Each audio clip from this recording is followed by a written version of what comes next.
ఆధ్యాత్మిక గురువు, ఈశా ఫౌండేషన్ వ్యవస్థాపక అధ్యక్షుడు సద్గురు జగ్గీ వాసుదేవ్. ఆయన అనారోగ్యం బారిన పడ్డారనే వార్త తెలిసి భక్తులందరూ కలవరం చెందుతున్నారు. జగ్గీ వాసుదేవ్ మార్చి 17న ఢిల్లీలో ఉన్న ఇంద్రప్రస్థ అపోలో ఆసుపత్రిలో తలకు ఒక శస్త్రచికిత్స చేయటం జరిగింది. ప్రముఖ న్యూరో సర్జన్ వినీత్ సూర్య అనే డాక్టరు ఆయనకి శస్త్రచికిత్స నిర్వహించారు. అసలు ఆయనకి శస్త్రచికిత్స చేయవలసిన అవసరం ఏర్పడింది. ఎందుకంటే నెల రోజులుగా జగ్గీ వాసుదేవ్ తలనొప్పితో బాధపడుతున్నాడు. తలనొప్పిని ఆయన ఖాతరు చేయలే. ఏదో ఆయనకు తోచిన తాత్కాలిక వైద్యం, గృహ వైద్యంతోనే ఏం కాదులని చెప్పి దినచర్య అలాగే కొనసాగిస్తున్నాడు. మార్చి 15న శివరాత్రి సందర్భంగా నిర్వహించిన కార్యక్రమంలో కూడా చాలా ఉత్సాహంగా పాల్గొన్నాడు. ఆయన ఏ కార్యక్రమం నిర్వహించినా ఒక నవ యువకుల్లా ఆయన డాన్స్ చేయటం, ఎగరటం ఆశ్చర్యకరమైన అంశం.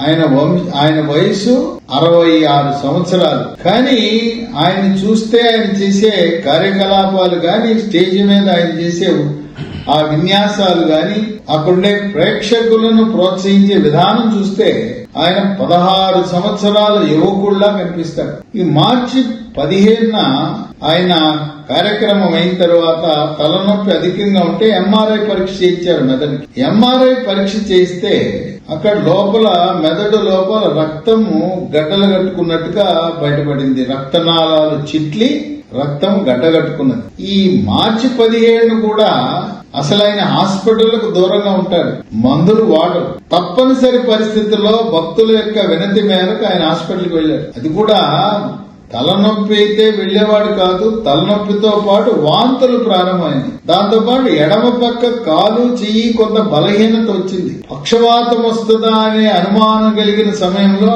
అపోలో హాస్పిటల్కి వెళ్లడం జరిగింది. అపోలో హాస్పిటల్ డాక్టర్లు తల లోపల ఉండే రక్త గడ్డలను తొలగించి విజయవంతంగా ఆపరేషన్ చేశారు. ఆ ఆపరేషన్ అయిన తర్వాత ఆయన ఇంటర్వ్యూ కూడా ఇచ్చాడు. ఏమని చెప్పాడు ఇంటర్వ్యూలో? జగ్గీ వాసుదేవ్, నేను బాగానే ఉన్నాను, నేను ఆరోగ్యంగానే ఉన్నాను. డాక్టర్ లేదో నా పుర్రెని కోసి లోపలికి వెళ్లారు. నా పుర్రె లోపల ఏమీ లేదని కనుక్కున్నారు. మళ్ళీ మూసేశారు. పుర్రెని తెరిచారు, పుర్రెని మళ్ళీ మూసేశారు. లోపల ఏమీ లేదని చెప్పి ఆయన చమత్కారంగా ఇంటర్వ్యూ ఇవ్వడం అనేది చాలా విశేషం. జగ్గీ వాసుదేవ్ ఆరోగ్యం గురించి ఎవ్వరూ ఆందోళన చెందవలసిన అవసరం ఏమాత్రం లేదు. ఆయన చక్కగా కోలుకుంటున్నారు. త్వరలో మరో వారం రోజుల్లో భక్తుల ముందుకొచ్చి మళ్ళీ యథావిధంగా ఆయన యొక్క కార్యకలాపాలు, భక్తులను మరి ఆశ్రమానికి విచ్చేసిన అందరినీ కూడా అలరింపజేయటానికి ఆధ్యాత్మిక గురువు ఈ ఆపరేషన్ చేసిన తరువాత కూడా యథావిధిగా పూర్వం వలె ఆయన కార్యకలాపాలు నిర్వహించగలుగుతారు. అయితే మనం తెలుసుకోవాల్సింది ఏంటంటే, ఎవరికైనా తలనొప్పి తీవ్రంగా వస్తుంటే ఏదో తాత్కాలికంగా మందుల షాప్కి వెళ్లి లేకపోతే ఏదో కిరాణా షాప్కి వెళ్లి నొప్పి టాబ్లెట్లు వాడటం సమంజసం కాదు, మంచిది కాదు. నొప్పి టాబ్లెట్లు అధికంగా వాడటం వల్ల మూత్రపిండాలు పాడైపోతాయి, మూత్రపిండాలు చెడిపోతాయి. తలనొప్పి రావడానికి ప్రధాన కారణం రక్తపోటు, బీపీ అధికంగా ఉండటం.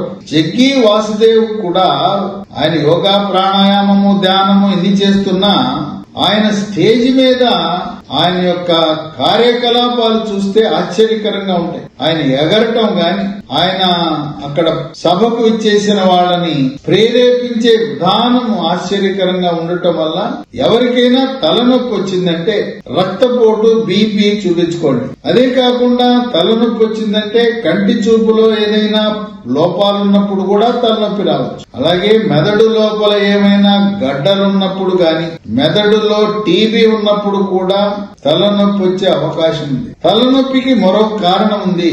ముక్కులు దెబ్బడేసి పడిశం బట్టి సైనస్ సమస్యలు ఉన్నప్పుడు కూడా తలనొప్పి ఉంటుంది. కనుక తలనొప్పిని ఎవరు, పిల్లలు, పెద్దవాళ్ళు, వృద్ధులు ఎవరు కూడా నిర్లక్ష్యం చేయొద్దు. కంటి డాక్టర్ని కలవండి. కంటి చూపు సమస్య వల్ల ఏమైనా ఉంటే తలనొప్పి తెలుస్తుంది.